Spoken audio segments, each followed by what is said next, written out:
Welcome to the Valley Today, a public service presentation of KAIL TV.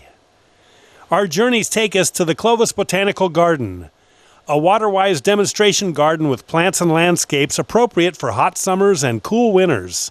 The Clovis Botanical Garden, up next on the Valley Today.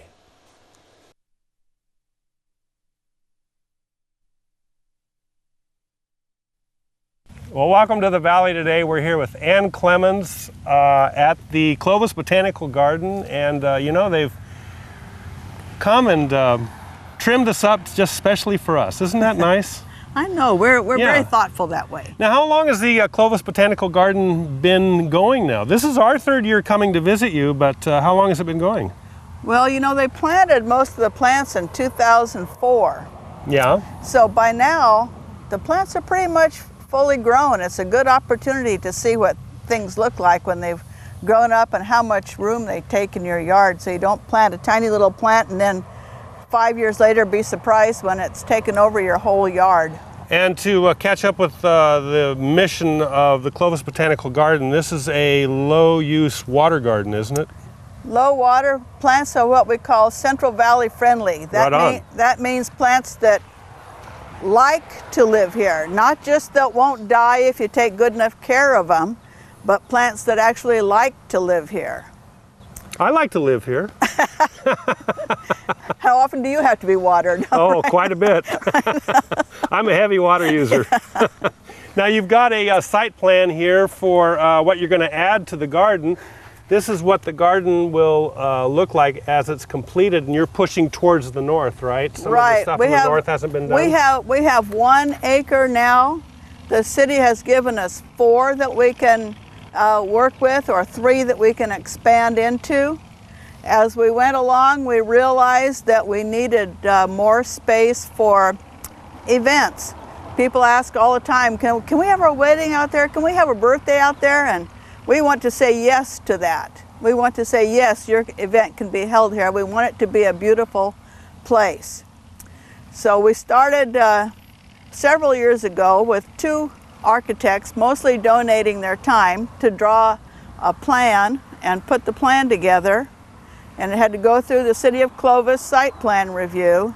And finally, the end of June, it was approved. Yay! That was a big step for us. And a big step for the city too, because this is basically their land and we have an agreement with them to develop this as a botanical garden. A big deal was the addition of buildings here. And these are the buildings that you're going to add here. Right, it's kind of a modern looking. It'll be, we'll have LEED certification. The way it's drawn up, it'll be at the gold level. And what's LEED certification? Oh, LEED certification. LEED, yeah. What is LEED? Do you know what LEED stands for? Why did you have to ask that?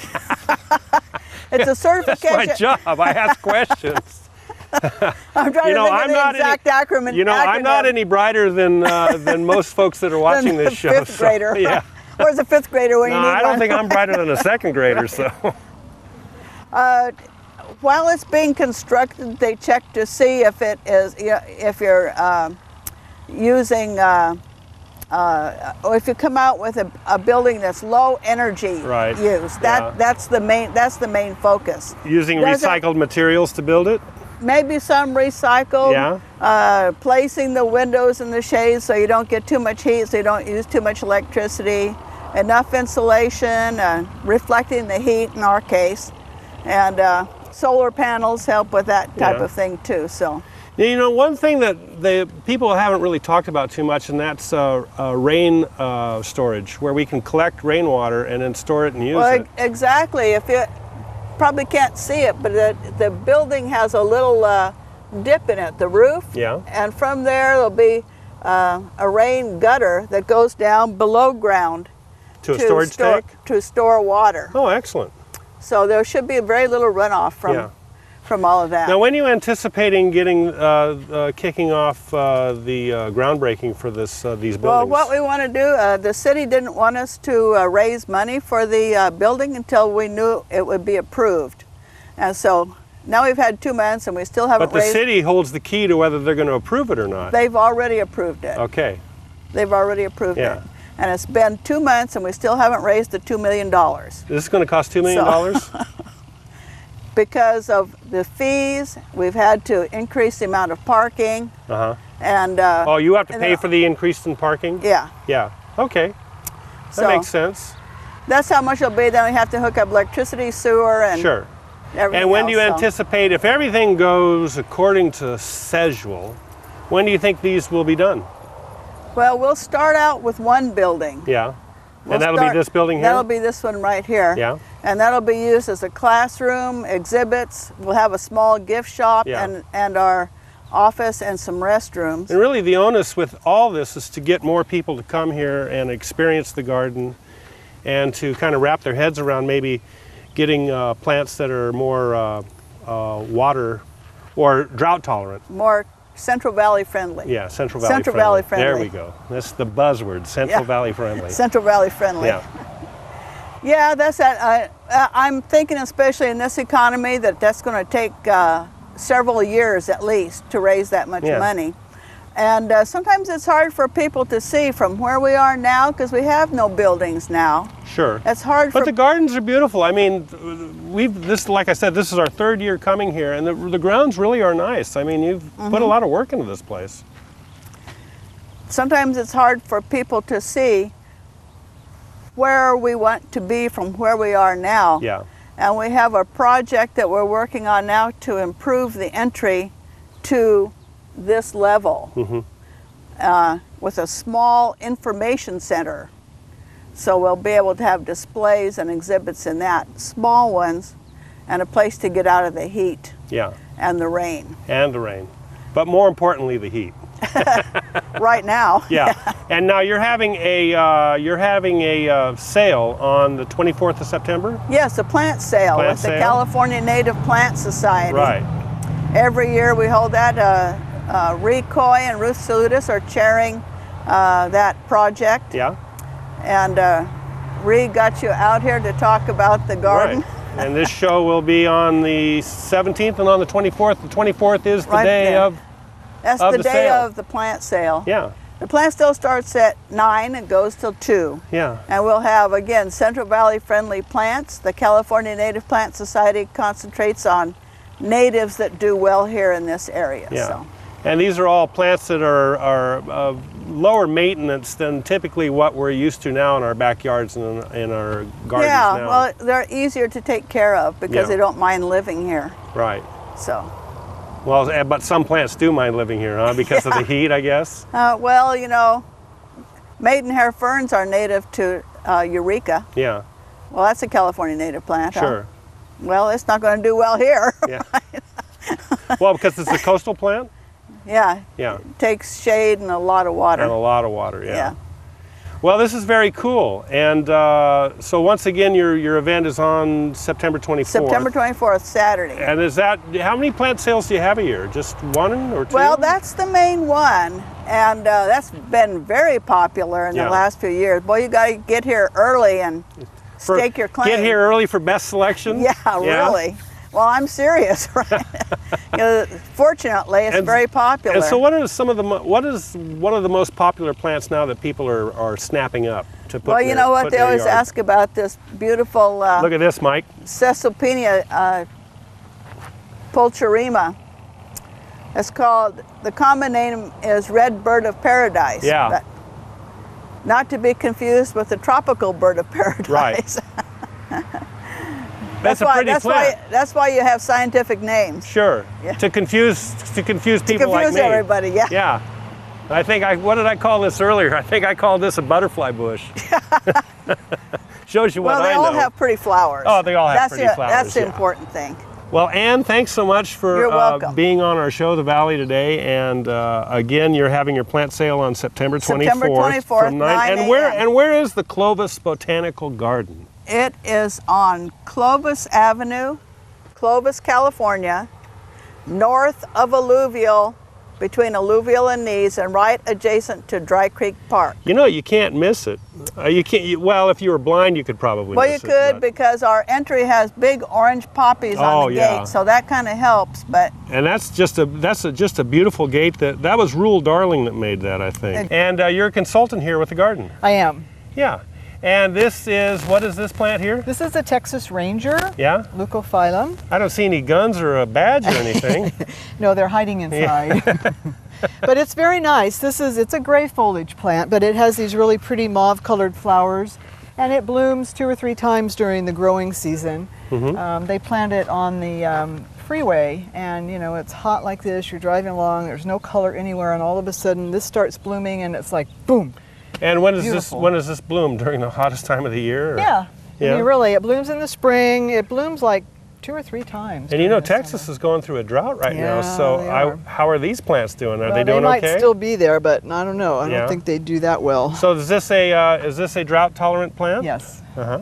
Yes. Water-wise. So now when we're talking about drought tolerant, we're talking about what's the difference in consumption between that and a regular plant that most people have in their California yards now? Well, I don't have any facts really, but you know. Well, just make something up. Okay. These get watered every 3 days with a drip system. Right. Without a lot of emitters on each plant, Yeah. you know, whereas most plants, I mean, you know, the city of Fresno, I guess Clovis too, has a schedule that you have to follow 3 days a week, Sure. but people tend to overwater all of that stuff, and they use a sprinkler system, Yeah. and there's a lot of runoff, a lot of waste. So and really this that's uses the water more That's one thing that's efficiently. going on with a lot of people that aren't in the know of, they overwater their plants Right. and really the waste because they don't need to do that. Exactly. Yeah. It runs into the gutter and into the storm drain and But off now to if it ran nowhere. down into the ran down into your soil, then it'd be okay, right? Yes. You're just primarily concerned about runoff that's going down the gutter. Well, yeah. Right. Yeah. And so what's the difference between, say, a yard that's got these plants in it compared to a California yard now? What's the water use difference? Probably, you know, if you were running a drip system, say for a regular yard, you probably have to run it at least an hour, 3 days a week. This could probably run half that. I got that. Yeah. And of course the maintenance is a lot less too. The maintenance is less, but Yeah. you know, like Ann had said, you really need to know how big the plants are going to get, because people tend to look at these little 1-gallon plants and think, oh, how cute, I'll plant 10 of them in this 4-foot space. Sure. And then they get to be 6 feet wide, Yeah. and it's kind of an issue. Sure. So having that prior knowledge is very important. Yeah. So how has this garden progressed? It seems you've still got a little space over here, and you've got some lovely little sunflowers over Yes, there. I those like are- sunflowers. Those are though. very water-wise. This is the area that Ann had pointed out previously that's going to be developed and made into this great center for Yeah. the garden. Right. And what has been planted has developed very nicely. Right. And it's since about 2004. Right. And So about it's- 7 years now. Yeah, and so it's really interesting to see how big the trees can get in that Right. period of time in particular, and also all the other shrubs. And I bet the birds and the Yeah. bees and the butterflies love this it. place, huh? And there's the little quail family here right oh, now. wow. Little babies running around. Very So, exciting. yeah, it is. Nothing like little quail. Yeah, huh? oh, so Yeah. cute. Little Very California cute. quail. Yep. Yep. And you know, this is a nice plant. Do you know this one? This is a bay, like in This bay leaf? for bay cooking with bays. Yeah. You know? Very fragrant. Oh, yeah. Yeah. Good for spaghetti sauce. Oh, yeah. Yeah. Very nice. Very drought tolerant. Nice evergreen. Can Now, be what a is this? shrub Come or a on back tree. here. What is Okay. this back here? This is a desert willow. Oh, boy, it's got a lot of sap on it, too. Yeah, it probably has aphids. But it, yeah, look at that. Yeah. Nasty. But it's a very nice, very low water use tree, very pretty flowers. This is the burgundy variety. Very interesting structure, the way the trunk goes out like that. It's very pretty. Doesn't And take so I much guess water. these varieties, you can get different blossom colors. Yes, yeah, they're Yeah. selected for the color. Right. And so it's a consistent. And this color looks every year. like some type of willow. This is actually a African sumac. It's a ruse lancia, and it's another nice. You know, I was just going to ask you that. Is this a Rus lancia? It is. It is. Very good question. It is important to know botanical names so Sure. that you know each plant has a specific botanical name. But anyway, again, this is a small, low-growing, small evergreen tree. It gets about 25 feet tall. Yeah. Now, can you walk into anybody's garden and start spouting off the botanical names? The names? Pretty much. Yeah? Yeah. Very cool. I get caught once in a while, but not very often.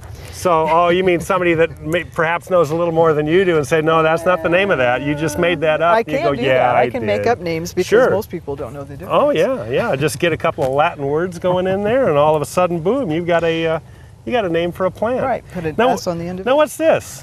It's a rock rose. Yeah. Nice evergreen shrub. Does tend to get big, so you have to give it lots of room. But if you're trying to fill up a big yard, evergreen, very nice. Has a really pretty pink flower in the spring with pretty little crimson dots in the center of it. Doesn't take much water at all. Yeah.